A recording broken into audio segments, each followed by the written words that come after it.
সপ্তম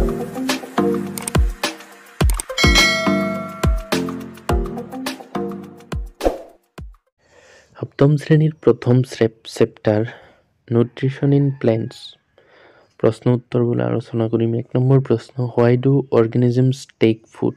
জীৱই খাদ্য কিয় গ্ৰহণ কৰা প্ৰয়োজন? উত্তৰটো হ'ব অৰ্গেনিজমছ নিড ফুড। অৰ্গেনিজমছ মানে জীৱৰ, নিড মানে প্ৰয়োজন হয় খাদ্যৰ, টু গেট এনাৰ্জি শক্তি পাবৰ কাৰণে, আৰু শক্তিয়ে কি কৰে? ফৰ গ্ৰোথ বৃদ্ধি আৰু মেইনটেনেন্স অফ দেয়াৰ বডি, আৰু শৰীৰক নিয়ন্ত্ৰণ কৰিবলৈ আৰু বৃদ্ধিৰ কাৰণে উদ্ভিদৰ শক্তিৰ প্ৰয়োজন হয়, আৰু শক্তিটো ক'ৰ পৰা পায়? খাদ্যৰ পৰা। 2 নম্বৰ প্ৰশ্ন, distinguish between A parasite and এ চেপ্ৰ'ট্ৰফ। পৰজীৱী আৰু মৃতজীৱীৰ মাজত পাৰ্থক্য লিখিব লাগে। তো 1 নম্বৰ পাৰ্থক্যটো হ'ব পেৰাচাইট মানে পৰজীৱী, they take food from the host plant, সিহঁতে পোষক উদ্ভিদৰ পৰা খাদ্য আহৰণ কৰে। Saprotroph, they take food from dead and decaying matter, সিহঁতে মৰা আৰু পচি যোৱা বস্তুৰ পৰা খাদ্য আহৰণ কৰে। পেৰাচাইটৰ এটা এক্সাম্পল উদাহৰণ হ'ল কেঁচকাটা। কেঁচকাটা অসমীয়াত কয় স্বৰ্ণলতা। আৰু চেপ্ৰ'ট্ৰফৰ উদাহৰণ ফৰ এক্সাম্পল মাছৰুম মানে বেংচতা বুলি কয়। 3 নম্বৰ প্ৰশ্ন, how do you test the presence of starch in leaves? পাতত শ্বেতসাৰৰ উপস্থিতি চাবলৈ তুমি কেনেদৰে পৰীক্ষা কৰিবা? উত্তৰটো হ'ব when starch reacts with an iodine solution. when মানে যেতিয়া, starch মানে শ্বেতসাৰে, reacts মানে বিক্ৰিয়া কৰে, with an iodine solution আয়োডিনৰ দ্ৰৱৰ সৈতে, it takes on a characteristic dark blue color. ইয়ে কি কৰে? এটা গাঢ় নীলা ৰং ধৰে। If a few drops of iodine solution applied to a leaf, যদি a few drops কেইটোপাল মান আয়োডিন সলিউশন এপ্লাইড মানে দিয়া হয় টু এ লিফ এটা পাতত, and a dark blue colour develops যদি গাঢ় নীলা ৰং সৃষ্টি হয়, the existence of starch in the leaf is confirmed, তেন্তে পাতত আমি ষ্টাৰ্চ বা শ্বেতসাৰ এক্সিষ্টেন্স মানে থকা বুলি গম পাম, অৰ্থাৎ পাতত কি আছে? শ্বেতসাৰ আছে। পিছৰ প্ৰশ্ন, give a brief description of the process of synthesis of food in green plants. মানে সেউজীয়া উদ্ভিদত খাদ্য কেনেদৰে প্ৰস্তুত হয় তাৰ এটা ব্যাখ্যা আগবঢ়াব লাগে। সেউজীয়া উদ্ভিদৰ খাদ্য সংশ্লেষণ প্ৰক্ৰিয়াৰ এটা চমু বৰ্ণনা দিয়া। তো আনচাৰটো হ'ব ইন গ্ৰীণ প্লেণ্টছ, সেউজীয়া উদ্ভিদত the synthesis of food occurs by a process called photosynthesis. সেউজীয়া উদ্ভিদত খাদ্য প্ৰস্তুত কৰা প্ৰক্ৰিয়াটোক কোৱা হয় সালোক সংশ্লেষণ, ফটোচিন্থেচিছ। ইয়াৰ অসমীয়া শব্দ হ'ল সালোক সংশ্লেষণ। ডিউৰিং দিছ প্ৰচেছ মানে এই প্ৰক্ৰিয়াত chlorophyll in the cells of leaves uses carbon dioxide and water to synthesize carbohydrates in the presence of sunlight. এই প্ৰক্ৰিয়াত কি হয়? পাতৰ কোষত থকা chlorophyll in the cells of leaves মানে পাত, ইউজেছ ব্যৱহাৰ কৰে কাৰ্বন ডাইঅক্সাইড আৰু পানী, টু চিন্থেচিছ কাৰ্বহাইড্ৰেট প্ৰস্তুত কৰিবলৈ, in the presence of sunlight সূৰ্যৰ পোহৰৰ উপস্থিতিত, অৰ্থাৎ সূৰ্যৰ পোহৰৰ উপস্থিতিত পাতৰ কোষত থকা ক্ল'ৰফিলে কাৰ্বন ডাইঅক্সাইড আৰু পানী ব্যৱহাৰ কৰি উদ্ভিদৰ খাদ্য অৰ্থাৎ কাৰ্বহাইড্ৰেট প্ৰস্তুত কৰা প্ৰক্ৰিয়াটোৰ নামেই ফটোচিন্থেচিছ। ইয়াক আমি এনেকৈ দেখাব পাৰোঁ ইকুৱেশ্যনৰ সহায়ত, carbon dioxide plus water, sunlight আৰু ক্ল'ৰফিলৰ উপস্থিতিত কাৰ্বহাইড্ৰেট আৰু অক্সিজেন উৎপন্ন হৈছে। এইটো ইকুৱেশ্যনৰ সহায়ত দেখুওৱা হৈছে। পিছৰ প্ৰশ্নটো, show with the help of sketch that plants are the ultimate source of food. অৰ্থাৎ চিত্ৰৰ সহায়ত দেখাব লাগে যে উদ্ভিদেই খাদ্যৰ প্ৰধান উৎস।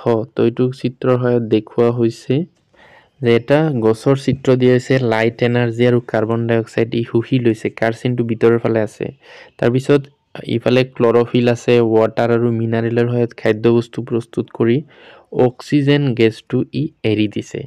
আৰু অক্সিজেনটোৱে প্ৰাণীয়ে লৈ পেলাই জীয়াই থাকে, সেইকাৰণে উদ্ভিদক অৰ্থাৎ প্লেণ্টছক আল্টিমেট সোৰ্স অফ ফুড বুলিও কোৱা হয়। 6 নম্বৰ প্ৰশ্ন, ফিল ইন দ্য ব্লেংকছ, খালী ঠাই পূৰাব লাগে। গ্ৰীণ প্লেণ্টছ আৰ কল্ড, সেউজীয়া উদ্ভিদক কোৱা হয় since they synthesis their own food, যিহেতু সিহঁতে নিজৰ আহাৰ নিজে প্ৰস্তুত কৰে।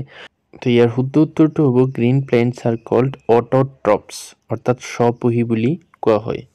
The food synthesis by plants is stored as, কি বুলি মানে উদ্ভিদে যিখিনি খাদ্য প্ৰস্তুত কৰে এইটো সঞ্চয় কৰি ৰাখে কি হিচাপে, ষ্টাৰ্চ হিচাপে, অৰ্থাৎ শ্বেতসাৰ হিচাপে। ইন ফটোচিনথেসিস, হালুক সংশ্লেষণত solar energy is absorbed by the pigment called. Photosynthesis অৰ্থাৎ হালুক সংশ্লেষণত সৌৰশক্তিক শোষণ কৰে এটা পিগমেণ্ট ৰূপে, আৰু সেইটো কি বুলি কোৱা হয়, ক্ল'ৰফিল বুলি কোৱা হয়। ডিউৰিং ফটোচিনথেসিস মানে হালুক সংশ্লেষণৰ সময়ত plants take in carbon dioxide, প্লেণ্টছে কি কৰে, কি গেছ প্লেণ্টছে কাৰ্বন ডাই অক্সাইড আহৰণ কৰে এণ্ড ৰিলিজ, উলিয়াই দিয়ে অক্সিজেন গেছ। এইখিনি ডাঙৰকৈ লিখা আছে যে খালী ঠাই আছিলে, তাতে অলপ ডাঙৰকৈ লিখি দিয়া হৈছে।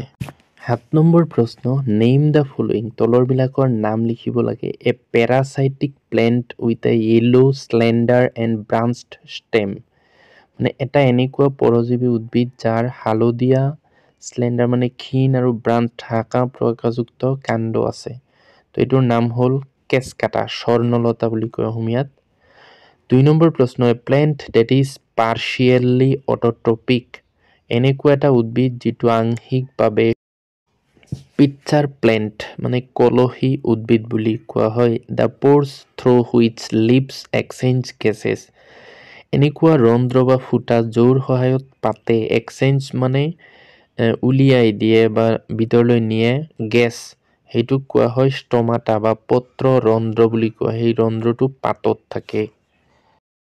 শুদ্ধ উত্তৰটো বিচাৰি ওলাব লাগে। Tick the correct answer. Cuscuta is an example of, Cuscuta মানে এটা গছৰ নাম যিটোৰ উদাহৰণ হ'ব অটোট্ৰপ পেৰাচাইট চেপ্ৰট্ৰপ হোষ্ট। তো আমি জানো কেচকাটা মানে স্বৰ্ণলতা, এটা আচলতে পেৰাচাইট পৰজীৱী উদ্ভিদ। তাৰপিছত 8ৰ বি নম্বৰ প্ৰশ্নটো হ'ল the plant which traps and feeds on insects is, এনেকুৱা এটা উদ্ভিদ আছে যিয়ে পতংগবিলাকক ট্ৰেপছ মানে আবদ্ধ কৰি পেলাই, এণ্ড ফিডছ খাই পেলাই। তো সেই উদ্ভিদটোক কোৱা হয় পিটচাৰ প্লেণ্ট, পিটচাৰ মানে কলহী উদ্ভিদ। তো তাৰ পিছৰ প্ৰশ্নটো হ'ব 9 নম্বৰ প্ৰশ্ন, matches the items given in column 1 with those in column 2, মানে 1 নম্বৰ শাৰীৰ স্তম্ভৰ হেৰিবিলাকক 2 নম্বৰ স্তম্ভৰ লগত মিলাব লাগে। ডাইৰেক্ট উত্তৰখিনি কৈ দিছোঁ। তো এইটো প্ৰশ্ন আছিলে 9 নম্বৰ। তো সলিউশ্যনটো হ'ব ক্ল'ৰ'ফাইল। ক্ল'ৰ'ফাইলটো ক'ত থাকে, লিফত থাকে, পাতত থাকে। নাইট্ৰজেন এইটো ৰাইজোবিয়ামৰ লগত মিলিব। কেচকাটা পেৰাচাইট আমি জানো। এনিমেলছ হেটেৰোট্ৰপছ, হেটেৰোট্ৰপছ মানে পৰপোষী, নিজৰ আহাৰ নিজে প্ৰস্তুত কৰিব নোৱাৰে। ইনচেক্টছ মানে পতংগক খায়, কোনবিধ উদ্ভিদে, পিটচাৰ প্লেণ্টে। গতিকে ইনচেক্টছটো কাৰ লগত মিলিব, পিটচাৰ প্লেণ্টৰ লগত। তাৰপিছত 10 নম্বৰ প্ৰশ্ন, সত্য নে সত্য লিখিব লাগে। Carbon dioxide is released during photosynthesis, এইটো কি হ'ব, অৰ্থ হ'ল হালুক সংশ্লেষণৰ সময়ত কাৰ্বন ডাই অক্সাইড উৎপন্ন হয়, এইটো ভুল, ফলছ, কাৰণ হালুক সংশ্লেষণৰ সময়ত অক্সিজেনহে উৎপন্ন হয়। Plants which synthesis their food are called saprotrophs, এইটো ভুল।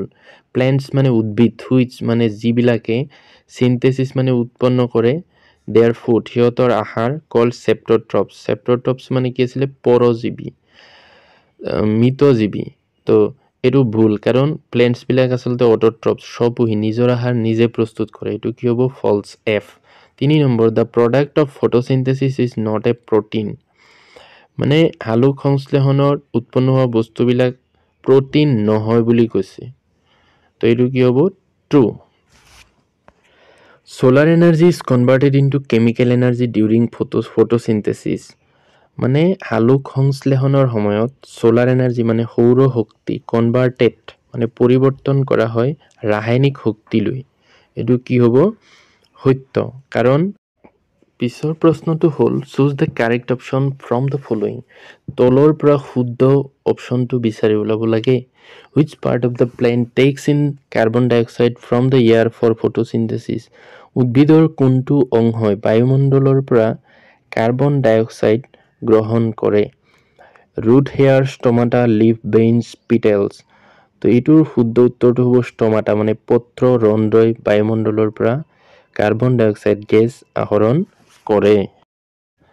12 নম্বৰ প্ৰশ্ন, plants take carbon dioxide from the atmosphere mainly through their, মানে উদ্ভিদে বায়ুমণ্ডলৰ পৰা কাৰ্বন ডাই অক্সাইড আহৰণ কৰে কিহৰ দ্বাৰা? Routes, stem, flowers, leaves. এইটো কি হ'ব?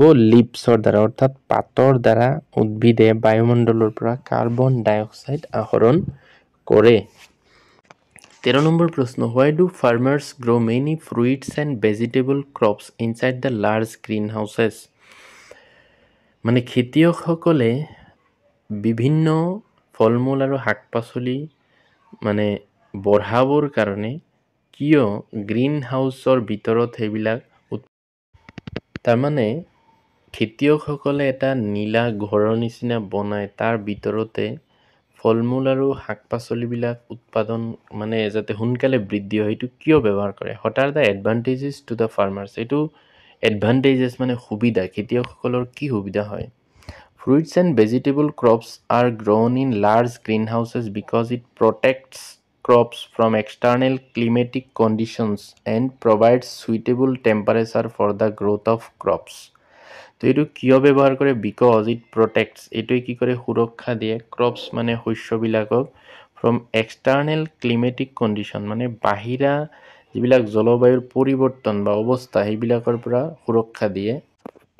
এণ্ড প্ৰভাইডছ, আৰু দিয়ে চুইটেবল টেম্পাৰেচাৰ, মানে যিখিনি উপযুক্ত উষ্ণতা লাগে সেইখিনি দিয়ে শস্যৰ বৃদ্ধিৰ কাৰণে। Advantages to farmers while growing fruits and vegetable crops inside greenhouses are, মানে গ্ৰীণ হাউচেছত অৰ্থাৎ সেউজীয়া ঘৰত শস্য উৎপাদনৰ সুবিধাবোৰ হ'ল it protects crops from disease and adverse climatic condition, যে ইয়ে শস্যবিলাকক বিভিন্ন বেমাৰ আজাৰৰ পৰা সুৰক্ষা দিয়ে আৰু যিবিলাক জলবায়ুৰ পৰিৱৰ্তন সেইবিলাকৰ পৰা সুৰক্ষা দিয়ে। It protects crops from wind and rodents, আৰু ইয়ে শস্যক ধুমুহা আৰু ৰডেণ্টছ মানে হ'ল এন্দুৰৰ পৰা সুৰক্ষা দিয়ে। তো এইখিনি আছিলে চেপ্টাৰটোৰ আটাইকেইটা প্ৰশ্নৰ উত্তৰ।